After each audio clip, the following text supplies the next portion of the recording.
phone Robbie, phone Josh. It just got real.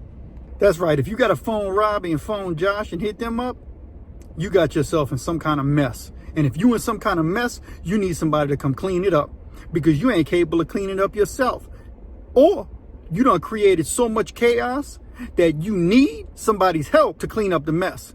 And that's just what happened when my man who was getting robbed in South Africa on an armored car heist, when he told his dude who was riding shotgun, say, call Robbie, call Josh.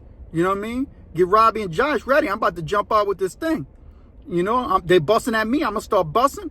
It's time. It's about to be a mess. We're going to need a cleanup man. We're going to need somebody who's not just going to clean it up physically, but somebody who's going to clean this mess up socially. That's right. Because when something like that happens, when your life is such a mess, you're going to need somebody to come inside your life and clean up all the chaos you caused. That's right. That's what attorneys are for. Attorneys basically represent Robbie and Josh. Who else represents Robbie and Josh? Well, your family, who got to come deal with your mess because you broke and you ain't got no way to get an attorney. So they got to come pay for you to get out of jail. They got to pay for you, put their house up to get you out on bond. When really, if you was a man, you should lay up there, do your time, your sentence, go represent yourself unless you got money put aside. If you got money put aside, then you can get your own attorney. You don't need Robbie and Josh. You don't need your mom and your wife to come take care of you and do everything for you because you wasn't responsible enough. So when Robbie and Josh come, that's just one of the many ways. I'm going to tell you another time Robbie and Josh got to come. Robbie and Josh got to come whenever you really involved putting in that work. That's right. I'm going to tell you a story. One time, I ran into a partner of mine, a Selig, who I did time with. He was about that life. He was already doing time on armed robbery. He was about that business. He put me down. He's one of the people who gained me from being fresh fishing to teaching me the ways in the pen. He's a little bit older than me about his business. Anyway, I run into him at the Blockbuster video store. And when I ran into him, he looked at me like, man, what's up, bro? What's up, bro? Pop, pop. We dap up. We start chopping up. He's laughing me. We running, he's running me some eps, on some old prison stories on where he was, last time he got out, because he said he broke his paper, broke his parole, and got sent back, and he got sent back to one of them little small detention centers. And if you know anything about Louisiana prisons, them detention centers, that's where it's going down. Fight night means you got to put your name in a hat and fight. So when he gets to the place, let me tell you what happens. He gets there, and he's a white dude. He's from Slidell, which is right outside of New Orleans, And so if you notice something, the reality is white dudes are just a little bit different down south than they are on the West Coast and the East Coast, Midwest. White people in the South are just a little bit different. You know what I mean? They things different. They grew up around a lot of black folks, so to speak. You know what I mean? So they're in the same vicinity their whole life, same neighborhood. When they go to prison, they cool with black people just like that. Whites are gonna stick with whites and blacks are gonna stick with blacks. But in the South, whites and blacks can still hang together in prison. There's no rule against that. Now look, make no mistake, some of them dudes, them black dudes, they looking for young white boys to make victims out of. That's just a reality. You just gotta stand on your business and handle your business. You handle your business, you ain't gonna handle, ain't nobody else gonna say nothing. Even if another black dude gets whooped 9 times out of 10 in the penitentiary, the other dude's gonna say, you just got your issue, bro. We ain't involved in that. You should have left that white dude alone. So if you handle your business, you handle your business. So anyway, I run into my partner, and he's one of them dudes who he sounds, because a lot of people say that white dudes down south tend to sound like they trying to be black. They ain't trying to be nothing except themselves. They know who they are. They don't need nobody tell them who they are.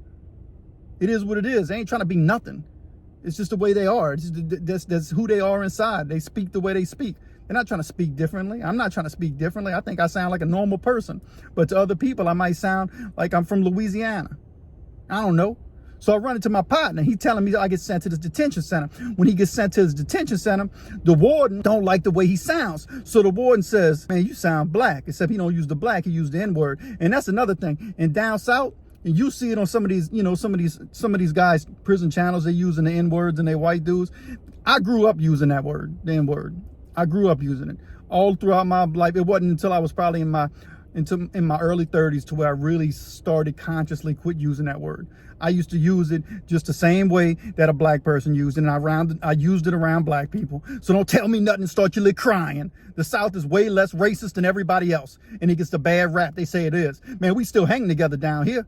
Y'all got all that segregation. So anyway, I run into my partner, right? And he's saying the warden said, man, you trying to sound like you a black dude or something, huh? He's like, I'm going to put you in the back. And that's what he tells him. And so my partner looks at the warden. He said, the back? You going to put me in the back? What that's supposed to mean?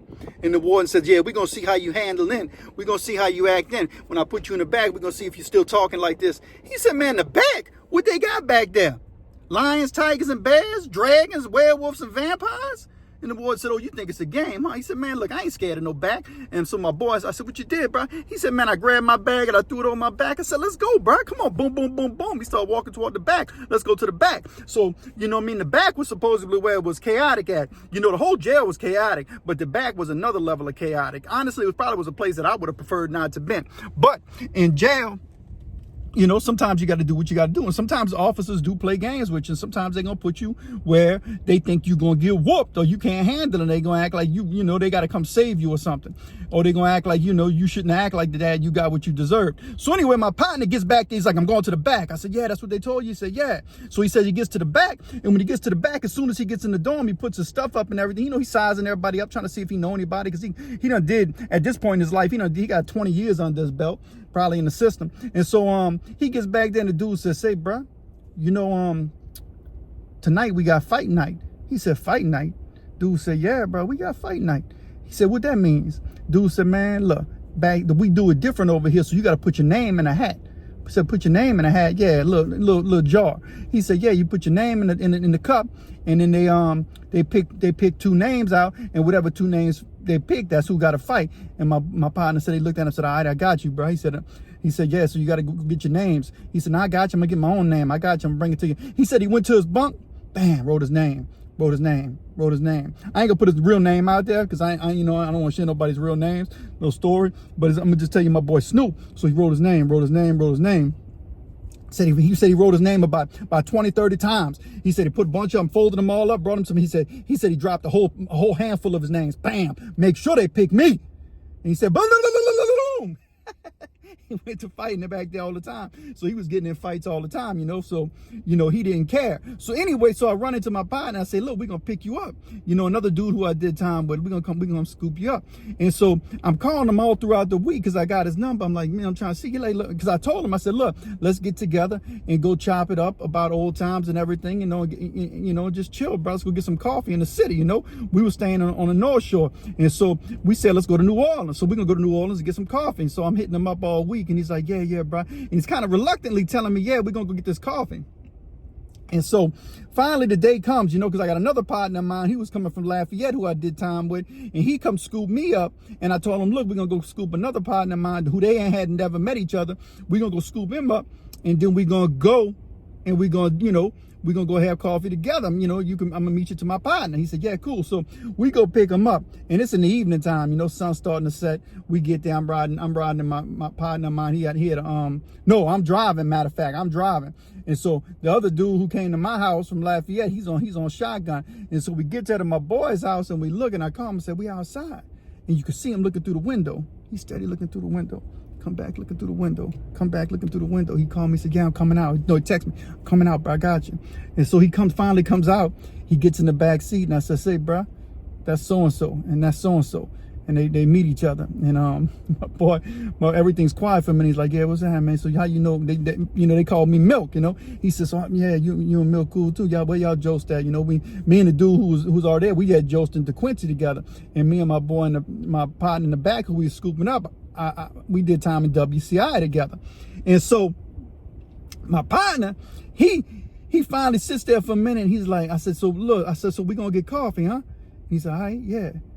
And he's looking, I'm looking through the rear view, you can see he's spooked. I said, you good? And finally he says, where we going? I said, we're going to get some coffee. And he just starts laughing. He said, bro? And he starts laughing. I said, what's wrong, bro? He said, man, you don't know, all week my conscience been killing me. I thought you was coming pick me up with your boy and y'all needed my help to go do a caper. So all week long, I've been on my mind like, man, do I want to do this, man? And he said, because he knows what I did. I know what he did. He knows what I'm about, you know, so he knows that I'm about that stuff too, you know? So he's like, the whole time he thought I was coming to scoop him up and we were going to go pull a robbery. He thought I had choppers in the trunk. And he was like, he just had to get it. He had him in his mind. He's like, man, I don't know if I'm going to get involved in this, man. I don't know if we can get caught. I don't know what the full plan is. He thought I was going to tell him the plan when he got in the car. Say, look, I got the guns. We're going to go lay them down. We're going to rob them for their dope, or we're going to go hit the truck or whatever we was going to go do, right? So he was thinking somebody was going to have to call Robbie and call Josh. That's what he thought, but really I wasn't doing I wasn't living that life no more. I made a retirement a long time ago. So I really just wanted to go get coffee, because I'm always trying to talk into people's lives and tell them that we can change. We don't have to be the same people that we once were, right? So if you still living that life and you got to be like Robbie and Josh, in other words, you got to get Robbie and Josh called to come clean up your mess, and you in your 40s and 50s and you a chump. You still living like a chump. Man, get a job. Find a career. Get on legitimate hustles and live a better life. Quit being a drain on society and your family. You hear me say it all the time. And learn to do something positive. And you still in prison, learn to read. Quit reading trash. Read something that's going to educate your mind, challenge you. This is a muscle in your brain. You got to train that thing. Quit being stupid. You got to work out. Work your physical body out, but work your mental body out. Work your soul out too. Work out your spirit. I read the Word of God, the Bible. And so that helps me. And so before you got to call Robbie and call Josh, call yourself and call God. See if he can do some soul searching. You could do soul searching so he can course correct you. Anyway, thanks for watching With or Without Parole. Give me a like and subscribe if you want different prison content. And I got some creative stuff coming. So tune in.